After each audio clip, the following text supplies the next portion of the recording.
तो देश भर के रुझानों को लेकर के अभिषेक मनु सिंघवी क्या कुछ कह रहे हैं वो हम देख लेते हैं। देंगे, आदेश देंगे। हाँ, आंसर है यस। सर, अभी और भी शिकायतें चुनाव आयोग से की गई हैं। कुछ देर पहले सुप्रिया सिन्हा जी ने ट्वीट किया कि उत्तर प्रदेश में कुछ जिलाधिकारियों को जो आरोप हैं उन पर दबाव बनाने की कोशिश लगातार चल रही है। अभी भी इस तरह की कोशिश हो रही है। चुनाव आयोग इस पर संज्ञान ले। देखिए, इस पर हम लोग हम इस संदर्भ में इस बात को पहले उठा चुके हैं, क्योंकि ये पूरी समस्या बहुत गंभीर लगती है और इस पर सिंघवी साहब ने पहले जब हम यहाँ आए थे तो पूरी बात को रखा था। उन्होंने कुछ स्पष्टीकरण हमसे मांगा था जो हम समझते हैं कि अब परिस्थितियों में उसको कुछ देना या उस बात को आगे बढ़ाना कोई उचित बात नहीं होगी। तो जहाँ जहाँ हमारे कोई भी साथी इस संदर्भ में गंभीरतापूर्वक इस काम को लेकर आए थे, हम उम्मीद करते हैं कि उनको सबको संतुष्ट कर दिया गया है। धन्यवाद, धन्यवाद, थैंक यू।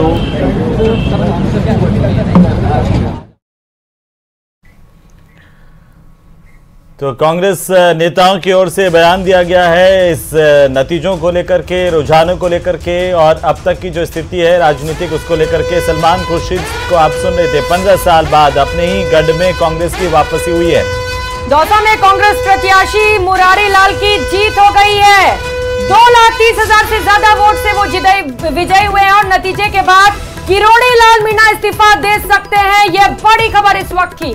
तो डॉक्टर किरोड़ी ने इस सीट को लेकर के, कुल 7 सीटों को लेकर के, अगर कोई भी सीट बीजेपी हारती है तो कहा था कि मैं इस्तीफा दे दूंगा मंत्री पद से। इसके बाद आज जैसे ही नतीजे आ रहे थे, डॉक्टर किरोड़ी लाल मीणा ने एक ट्वीट भी किया था, कहा था कि रघुकुल रीत सदा चली आई, प्राण जाए पर वचन न जाई। तो ऐसे में कयास है कि कभी भी अब डॉक्टर किरोड़ी लाल मीणा अपना इस्तीफा दे सकते हैं। दौसा में कांग्रेस प्रत्याशी मुरारी लाल मीणा ने बड़ी जीत हासिल की है। 2,30,000 से ज्यादा वोटों से जीते हैं मुरारी लाल मीणा।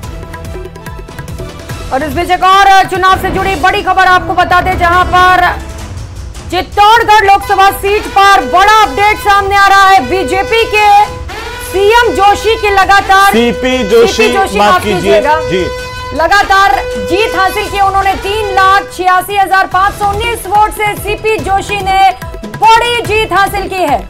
तो भाजपा के खेमे में बीजेपी के प्रदेशाध्यक्ष और मौजूदा सांसद सीपी जोशी, उनकी लगातार तीसरी जीत हुई है और उन्होंने कांग्रेस पार्टी के उदयलाल आंजना को हराया है। कुल 3,86,000 से ज्यादा वोटों से, ज्यादा मार्जिन से जीते हैं सीपी जोशी। बड़ी खबर है इस वक्त की। चित्तौड़गढ़ लोकसभा सीट पर सीपी जोशी के नाम को ठीक कर लिया जाए प्लीज, मैं गुजारिश करूंगा। और सीपी जोशी की बड़ी जीत हुई है। बिल्कुल, तो एक दिग्गज चेहरा, बड़ा चेहरा जिनकी प्रतिष्ठा दांव पर लगी हुई थी और उन्होंने भी जीत हासिल की है। पंकज मीणा जी, सीपी जोशी तो जीत गए, लेकिन वो जो खुशी बीजेपी में दिख रही थी, पहले तैयारियां जो की जा रही थी वो कहीं ना कहीं सुस्त नजर आ रही है। क्या वजह? और कल लाइट भी लगाई थी प्रियंका बीजेपी के दफ्तर पर और मिठाई का ऑर्डर भी दिया था। वो लड्डू कहां है अब?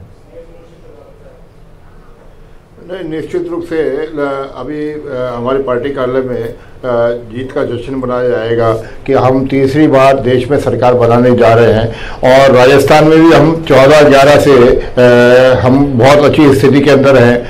और साथ में हम देखें, अगर कांग्रेस की स्थिति की बात करें तो कांग्रेस के जो नेता हैं, यशस्वी 3 बार के मुख्यमंत्री हैं, कांग्रेस की धुरी है अशोक गहलोत जी, वो लगातार दूसरी बार अपने बेटे को जिताने में सफल नहीं हुए। और ना केवल जिताने में सफल नहीं हुए, साथ ही उनकी हार अगर देखी जाए तो इतनी बड़ी हार है। तो मुझे ऐसा लगता है कि कहीं ना कहीं आज अशोक गहलोत, तो आपको सीकर की हार पर भी बोलना चाहिए, दौसा की हार पर भी बोलना चाहिए, वहां का क्या ख्याल है? आपको भरतपुर पर भी बोलना चाहिए जी। मैं एक एक करके आपके सारे विषयों के ऊपर बोल रहा हूं। आपके केंद्रीय मंत्री अपनी सीट लूज कर गए हैं पंकज मीणा जी। मैं एक एक करके आपकी सारी बातों का जवाब देता हूं। अगर हम राजस्थान में जो हमने जो 14 सीटें जीती है उनकी हम बात करें तो मैं समझता हूं कि जो हमने सीटें जीती है उनमें 2-3 सीटों को अगर छोड़ दिया जाए तो हम बाकी सभी सीटों पे एक बहुत बड़े मार्जिन से जीते हैं। अगर हम याद करें अभी हम नजर दौड़ा है तो जयपुर नजर दौड़ाई हमने तो भीलवाड़ा में पिछली बार आप कितने वोटों से जीते थे और अब की बार कितने वोटों से जीते हैं? जहां हमने 2.5-3 लाख वोटों से हमने सीटें जीती है। तो मैं समझता हूं कि सीटों का हमारा जो वोटों का जीतने का मार्जिन है या वोट प्रतिशत है वो कहीं ना कहीं पुराने जो पिछला 2019 का आंकड़ा है, हालांकि अभी सही आंकड़े भी सामने आएंगे, परंतु 2019 का आंकड़ा है लगभग उसके आसपास ही हमारा रहेगा। सीटें जरूर कम हुई है, इसको स्वीकार करने में किसी प्रकार की शर्मिंदगी नहीं होनी चाहिए। पंकज जी, आप इस बात को भी स्वीकार करते हैं कि आपके पार्टी के नेताओं ने कहा था राजस्थान में हर सीट का मार्जिन 5 लाख से ऊपर होना चाहिए और होगा। कौन सी ऐसी सीट है जिसका मार्जिन 5 लाख से ऊपर है, बताइए। मैं आपको याद दिलाता हूं, मैंने अभी आप बोला था, शायद आप मेरी बात सुन नहीं पाए, आप अपनी बात कहने के में रह गए। हाँ। जयपुर, अजमेर, भीलवाड़ा, चित्तौड़गढ़, राजसमंद, उदयपुर, पाली, ये तमाम सीट ऐसी है जहां हमारा जीत का जो मार्जिन है वो 3 लाख प्लस वोट है। तो आप इस चीज को नकार नहीं सकते कि आज हम ये सारी सीटें इतने मार्जिन से जीते हैं। मैं तो 5 लाख पूछ रहा था सर।